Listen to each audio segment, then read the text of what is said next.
뇌전증은 그 뇌의 신경세포를 비정상적으로 자극을 하는 게 모든 것이 원인이 될 수가 있습니다. 선천적으로 어떤 병변이 있어서 타고나서 그렇게 되는 경우도 있고요. 후천적으로 어떤 질환이 생겨서 그 원인이 또 신경을 과도하게 자극을 하니까 그게 원인이 될 수도 있겠습니다. 후천적으로 발생하는 원인으로는 이제 뭐 머리 안에 병이 생기는 거죠. 그게 혈관일 수도 있고 종양일 수도 있고 심지어는 내과적인 병, 뭐 신장이 안 좋다거나 뭐 이래서 전의 질이 안 좋아진다든가 뭐 이런 원인도 그 뇌전증을 일으킬 수 있는 원인이 되겠습니다. 네, 상당히 많은 이제 뇌전증 환자 및 가족들이 그런 이제 궁금증을 가지고 있죠. 근데 그나마 다행인 것은 유전자의 문제로 유전이 되는 그런 뇌전증은 뇌전증 전체에서 사실 굉장히 극소수입니다. 아, 다행이네. 네, 다행입니다. 그래서 원인으로 따지면은 유전자 이상이라든가 그 유전자 이상이 유전이 되는 그런 병인 경우에만 유전이 되는 것이죠. 그 이후에 대부분의 이 뇌전증들은 후천적으로 발생하는 것이고 그거는 후대에 영향을 끼치지 않게 되겠습니다. 그래서 이제 일부 사람들은 이제 뭐 뇌전증 환자랑 결혼을 하거나 교제를 하거나 뭐 같이 일하거나 혹시 전염이 되지 않느냐 이런 생각을 하시는 분들도 있어요. 네, 그런 걱정은 전혀 안 하셔도 됩니다. 이게 뇌전증이다라고 의심하는 것, 그것이 첫 단추가 돼야 됩니다. 그건 이제 병원 전 단계니까 병원에 오게 되면 진짜 뇌전증이 맞는지를 확인하는 게 첫 번째 단계가 됩니다. 그래서 병력 청취를 본인이 기억 못하는 경우는 가족들, 같이 사는 가족들, 친구들, 소상히 불러서 증상들을 물어봐야 됩니다. 목격한 적이 있는지, 혹시 아무도 목격을 못했다면 증상 이후에 다친 적이 있는지, 혀를 깨문 적이 있는지 이런 것들을 소상히 물어보고요. 의심이 된다 하면 이제 검사를 해야 되겠죠. 검사는 당연히 구조적인 부분과 기능적인 부분으로 나눌 수가 있겠죠. 구조는 MRI 찍어서 뇌가 생긴 구조가 정상적으로 생겼는지 확인을 하는 것이고요. 기능은 이제 EEG, 뇌파라고 부르죠. 뇌파 검사를 하면 신경세포가 흥분 상태로 놓이면서 발생하는 일정한 전기파, 그걸 우리가 이 디텍션을 해내가지고 이 감지를 해서 파형으로 나타내죠. 그게 뇌파인데 이상 뇌파가 발생을 하면 이 부분에서 뇌전증이 발생을 하고 있구나라고 알게 됩니다. 그 이외에도 여러 가지 기능 영상 검사들이 있죠. 페트, 스펙트 등이 있지만 그런 것들은 이제 좀 추가적인 확인을 하기 위한 작업이고요. 제일 기본적인 건 MRI랑 뇌파가 되겠습니다. 사실상 뇌전증이 24시간 내내 발생하는 게 아니기 때문에 간헐적으로 발생을 하죠. 그러면 증상이 발생하고 그 사이에는 정상이죠. 그렇네. 그럴 때 뇌파를 찍으면 뇌파가 정상으로 나온단 말이에요. 병이 있지만 음성으로 나오는 경우 10명에 3명 정도는 된다고 봅니다. 그래서 증상이 확실한 경우는 반복적으로 뇌파를 검사를 해서 그러겠네. 정확하게 밝혀내는 것이 중요하다고 생각합니다. 생각보다는 약물 치료 효과가 좋습니다. 그래서 원인이 어떠한 거냐에 따라서 조금은 다를 수 있겠지만 전체적으로 봤을 때는 10명 중에 한 7명 정도는 우리가 약물 치료로 증상을 완전히 없앨 수 있다라고 생각을 합니다. 그래서 약만 잘 먹으면 10명 중에 7명은 정상 생활을 할 수 있는 거고 보통 사람하고 똑같이 지낼 수가 있는 거죠. 네. 나머지 이제 10명 중에 3명 정도가 약물 치료로 조절이 잘 안 됩니다. 그래서 최근 들어서는 또 새로운 약물들이 계속 개발이 되고 나오고 있기 때문에 이전에 치료가 안 됐던 그런 것도 약물 치료로 증상 조절이 가능한 경우도 최근에는 자꾸 생기고 있죠. 뇌전증 수술은 사실은 개념적으로는 굉장히 간단합니다. 머리 안에 병이 있어요. 그 병이 뇌전증을 일으키는 원인이라고 생각을 하면 그 병을 열어서 끄집어내서 제거를 해버리는 겁니다. 그렇지만 이제 우리 뇌라는 게 기능적으로 굉장히 복잡하고 이룰 수 없는 기능을 가진 경우에 예를 들어서 언어 영역에 병이 있다. 그러면 병은 해결이 되더라도 그러면 언어를 잃게 되지 않겠습니까? 그래서 그런 어려운 점이 있지만 기본적인 개념은 병을 근본적으로 제거를 해서 뇌전증 원인을 없애는 것이다. 그게 기본적인 수술 치료법입니다. 사실 이제 개두술, 이제 뇌수술이라고 말하는 그 수술이 일반인들이 굉장히 겁나는 이야기죠. 과거에 비하면은 굉장히 안전하게 수술을 하는 기법들이 많이 발달이 되어 있습니다. 과거에 비하면 엄청나게 많은 장비들이 개발이 되어 있고요. 제일 많이 수술하는 뇌전증 수술이 측두엽 절제술인데요. 네. 사실 이제는 측두엽 절제술을 하다가 돌아가시는 경우는 없다고 봅니다. 과거에는 사망률이 꽤 있었거든요.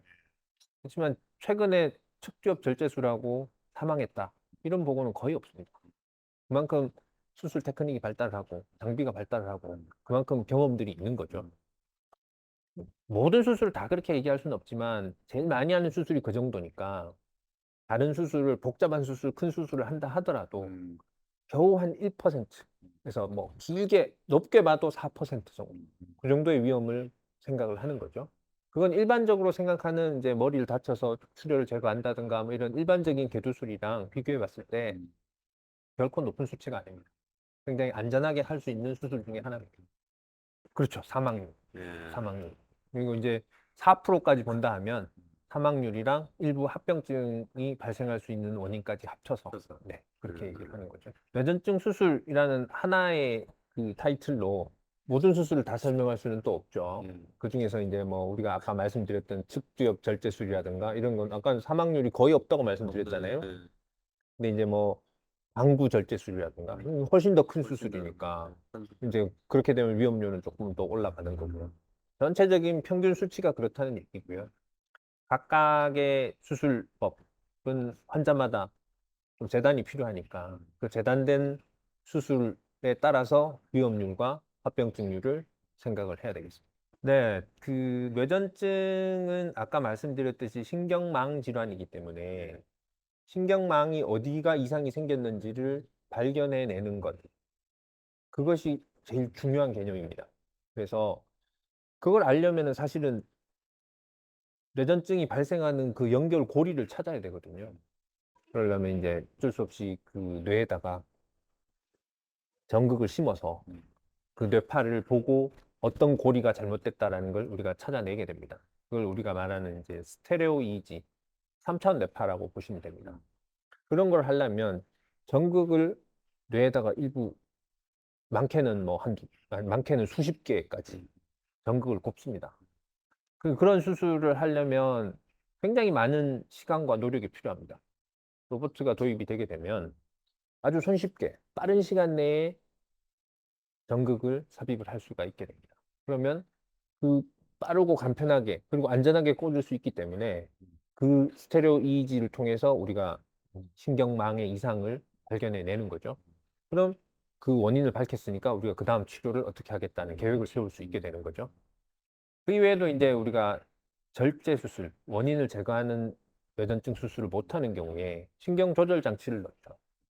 그래서 신경의 일부분을 자극하는 전극을 삽입을 하고 신경 자극을 줘서 뇌전증의 전파를 막는다든지 뇌전증의 발생을 막는 그런 수술을 하기도 하는데, 그건 역시 3차원적으로 정확한 부위에다가 넣어야 되는데 로봇을 이용해서 아주 정밀하게 정교하게 넣을 수가 있는 거죠. 이런 수술이 가능하게 된 것이 뇌전증 수술 로봇 도입과 관계가 있다, 이렇게 보시면 되겠습니다. 전극 삽입 개수가 많으면 많을수록 시간이 현격히 단축된다고 보시면 됩니다. 사실 한 개 넣는 건 손으로 넣는 거나 기계로 넣는 거나 비슷하겠죠. 두 개면 손으로 넣으면 2배의 시간이 들지만 로봇으로 넣게 되면 1.5배. 10개를 한다 하면 그거보다 훨씬 줄어드는 거죠. 수술 시간이 길어지고 수술이 복잡해진다는 거는 환자한테도 좋지 않고 수술하는 수술자, 외과 의사한테도 좋지 않습니다. 90% 이상의 뇌전증은 저절로 그냥 없어집니다. 그 증상이 처음 생겨서 짧게는 수초, 길어봐야 1, 2분 이내로 증상이 저절로 가라앉습니다. 증상이 가라앉을 때까지 환자를 안전한 상태로 놔두는 것, 거기에 초점을 맞추면 되겠습니다. 주변에 위험한 물건을 치우고요. 넘어지거나 했을 때 다치지 않도록 최대한 환자를 의자에 앉히거나 눕혀서 안정시키고, 숨 쉬는 것, 기도를 확보를 해야 됩니다. 그래서 살짝 옆으로 누워서 토하거나 했을 때 기도를 막지 않도록 조치하는 것. 그 정도만 조치를 해도 환자는 절대 위험한 일이 발생하지 않을 것입니다. 뇌전증의 근본적인 원인을 해결하는 거는 이제 병원에서 치료를 받는 일이지만 증상이 자주 생기게 되느냐 아니냐는 일상생활에서 굉장히 많은 영향을 받게 됩니다. 그래서 대표적으로 우리가 알고 있는 뇌전증을 자주 발생시키는 요인이 있습니다. 첫 번째는 수면. 네, 숙면을 잘 취할 수 있도록 하는 것이 굉장히 중요합니다. 두 번째는 이게 뭐 해당되는 경우도 있고 아닌 경우도 있지만 알코올. 알코올을 섭취를 하게 되면 뇌전증의 빈도가 증가를 합니다. 그래서 알코올 섭취는 최대한 하지 말아야 되겠고요. 세 번째는 빛입니다. 빛이라 하면 이제 그냥 모든 빛이 해당이 되는데요. 사실은 예민한 경우는 불빛, 햇빛도 해당이 되고요.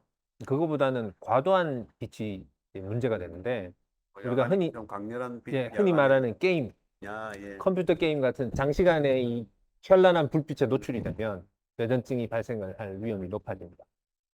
그다음 이제 뭐 스트레스라든가 일상생활에 몸에 어떤 질환이 있느냐, 몸이 얼마나 편안한 상태냐 이런 것이 중요하겠습니다. 그래서 환자가 스트레스를 받지 않고 기분을 좋게 만드는 그런 생활 패턴을 유지를 한다면 환자한테 뇌전증이 발생하지 않게 해주는 것이다. 이렇게 생각을 하면 되겠죠. 네, 사실 뇌전증 환자들이 사회적인 오명 때문에 굉장히 사회에서부터 소외되어 있는 경우가 많습니다. 전국적으로 대략적으로 봤을 때는 3만에서 한 5만 정도의 환자들이 있을 걸로 추정을 하는데요. 그런 환자들의 상당 부분은 치료를 받고 있겠지만 또 그 반대급부의 상당 부분은 사회적으로 소외되어 있고 경제적으로 취약한 부분, 지방에 낙후된 부분에 방치된 채로 있단 말이죠. 그런 부분들은 그분들 중에 치료만 잘 받고 관리만 잘 받으면 충분히 사회로 환원할 수 있고 복귀할 수 있는 분들이 많이 있을 겁니다. 그분들을 다시 우리로 받아들일 수 있는 그런 인식 개선이 됐으면 좋겠고요. 그런 차원에서 정부에서 시책으로 하는 뇌전증 로봇 지원 사업, 이것도 역시 그런 거의 일환으로 저는 생각이 됩니다. 그래서 이 수술 로봇이 도입이 돼서 많은 환자들한테 혜택을 볼 수 있는 기회가 됐으면 좋겠습니다.